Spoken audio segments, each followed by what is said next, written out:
Hi friends, నిన్న Sunday world కప్లో అసలు సిసలైన మజా దొరికింది. మొత్తం 3 మ్యాచ్లు జరిగాయి. ఆ 3 మ్యాచ్ల్లోనూ ఫుల్ ఆన్ ఎంటర్టైన్మెంట్ దొరికింది. ఒకవైపు శ్రీలంక స్పిన్నర్స్ మ్యాజిక్ చేస్తే, మరోవైపు న్యూజిలాండ్ బ్యాటర్స్ చెన్నైలో విధ్వంసం సృష్టించారు. కానీ నిన్న అందరినీ ఆశ్చర్యపరిచింది మాత్రం నేపాల్ వర్సెస్ ఇంగ్లాండ్ మ్యాచ్ అనే చెప్పాలి. నిన్నటి మ్యాచ్లో ఇంగ్లాండ్ని పసికున్న నేపాల్ ఓడించినంత పని చేసింది. అసలు నిన్న ఏం జరిగింది?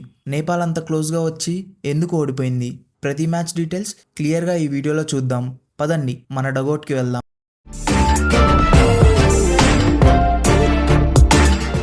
ముందుగా కొలంబోలో జరిగిన శ్రీలంక ఐర్లాండ్ మ్యాచ్ గురించి మాట్లాడుకుందాం. మనందరికీ తెలిసిందే శ్రీలంక పిచ్చులు స్పిన్కి ఎంత బాగా సపోర్ట్ చేస్తాయో.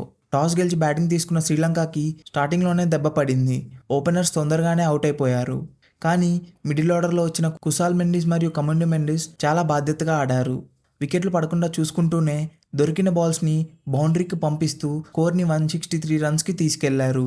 164 రన్స్ టార్గెట్తో బరిలోకి దిగిన ఐర్లాండ్కి లంక స్పిన్నర్లు చుక్కలు చూపించారు. ముఖ్యంగా హసరంగ మరియు మహేష్ తీక్షణ వీళ్ళ బౌలింగ్లో బాల్ ఎటు టర్న్ అవుతుందో తెలియక ఐర్లాండ్ బ్యాటర్స్ కన్ఫ్యూజ్ అయిపోయారు. టాప్ ఆర్డర్లో Ross Adair and Harry Tector fight చేశారు, కానీ మిగతా వాళ్ళు ఎవరూ సపోర్ట్ చేయలేదు. చివరికి ఐర్లాండ్ 143 రన్స్కి ఆల్అవుట్ అయిపోయింది. శ్రీలంక 20 రన్స్తో ఈజీగా గెలిచేసింది. దీన్ని బట్టి అర్థం చేసుకోవచ్చు శ్రీలంకని వాళ్ళ సొంత గడ్డపై స్పిన్తో కొట్టడం ఎంత కష్టమో. ఇక రెండో మ్యాచ్ చెన్నైలో జరిగింది. New Zealand versus Afghanistan. నిజానికి చెన్నై పిచ్చులంటే స్పిన్కి హెల్ప్ అవుతుంది. సో రషీద్ ఖాన్, ముజీబ్ ఉన్న ఆఫ్ఘనిస్తాన్దే పై చేయని అందరూ అనుకున్నారు. ఫస్ట్ బ్యాటింగ్ చేసిన ఆఫ్ఘనిస్తాన్ అదిరిపోయే స్టార్ట్ ఇచ్చింది. ఓపెనర్ గుర్బాజ్ మరియు గులాబుద్దీన్ కివీస్ బౌలర్స్ని ఉతికి ఆరేశారు. 20 ఓవర్స్లో 182 రన్స్ చేశారు ఆఫ్ఘనిస్తాన్. చెన్నైలో 182 రన్స్ కొట్టారంటే మామూలు విషయం కాదు. ఆఫ్ఘనిస్తాన్ గెలుపు ఖాయమని ఫిక్స్ అయిపోయారు ఫ్యాన్స్. కానీ సెకండ్ ఇన్నింగ్స్లో సీన్ మొత్తం రివర్స్ అయిపోయింది. న్యూజిలాండ్ బ్యాటర్స్ అస్సలు తగ్గలేదు.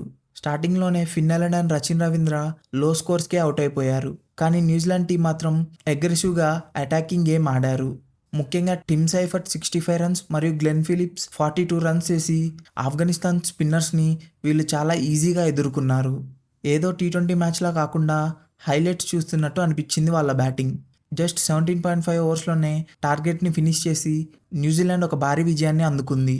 ఆఫ్ఘనిస్తాన్ బౌలింగ్ ఇంత వీక్గా ఉంటుందని ఎవరూ ఎక్స్పెక్ట్ చేయలేదు. ఇక నిన్నటి highlight match England versus Nepal. World cup winner England ముందు నేపాల్ ఎంతసేపు నిలబడుతుంది? మహా అయితే 100 రన్స్కి ఆల్అవుట్ అవుతుంది అనుకున్నారు. ఫస్ట్ బ్యాటింగ్ చేసిన ఇంగ్లాండ్ బెతెల్ మరియు కెప్టెన్ హ్యారీ బ్రూక్ మెరుపులతో 184 రన్స్ కొట్టింది. కానీ చేజింగ్లో నేపాల్ ఇచ్చిన ఫైట్ చూసి ప్రపంచం మొత్తం షాక్ అయింది. నేపాల్ బ్యాటర్స్ ఏమాత్రం భయపడకుండా ఇంగ్లాండ్ ఫాస్ట్ బౌలర్స్ని ఎదుర్కొన్నారు. ముఖ్యంగా దీపేందర్ సింగ్ మరియు లోకేష్ బామ్ సూపర్గా ఆడారు. లోకేష్ బామ్ అయితే కేవలం 18 బాల్స్లోనే 39 రన్స్ చేసి మ్యాచ్ని చివరి ఓవర్ దాకా తీసుకెళ్లాడు. లాస్ట్ ఓవర్లో గెలవడానికి 10 రన్స్ కావాలి అన్నప్పుడు బౌలింగ్లో శామ్ కరణ్, స్ట్రైక్లో లోకేష్ బామ్. స్టేడియం మొత్తం టెన్షన్. ఫస్ట్ 2 బాల్స్లో కేవలం 1 రన్ మాత్రమే వచ్చింది. కానీ ఆ తర్వాత నేపాల్ బ్యాటర్స్ ట్రై చేసిన శామ్ కరణ్ తన ఎక్స్పీరియన్స్తో యార్కర్స్ అండ్ స్లోవర్ బాల్స్ వేసి మ్యాచ్ని కాపాడాడు. నేపాల్ జస్ట్ 4 రన్స్ తేడాతో ఓడిపోయింది. గెలుపు అంచుల వరకు వచ్చి ఓడిపోవడం బాధగా ఉన్నా ఇంగ్లాండ్ లాంటి పెద్ద టీంకి వణుకు పుట్టించిన నేపాల్ టీంని మనం మెచ్చుకోవాల్సిందే. మొత్తానికి సండే రోజు క్రికెట్ ఫ్యాన్స్కి ఫుల్ మీల్స్ దొరికాయి. Sri Lanka spin power, New Zealand batting power, Nepal fighting spirit అన్నీ చూసాం. నాకైతే పర్సనల్గా నేపాల్ బ్యాటింగ్ చాలా బాగా నచ్చింది. మరి మీకు ఈ 3 మ్యాచ్ల్లో ఏ మ్యాచ్ బాగా నచ్చింది? నేపాల్ ఫ్యూచర్లో పెద్ద టీమ్స్ని ఓడించగలదా? మీ అభిప్రాయాన్ని కింద కమెంట్ చేయండి. ఈ రివ్యూ మీకు నచ్చితే లైక్ కొట్టి మన ఛానల్ని సబ్స్క్రైబ్ చేసుకోండి. జై హింద్.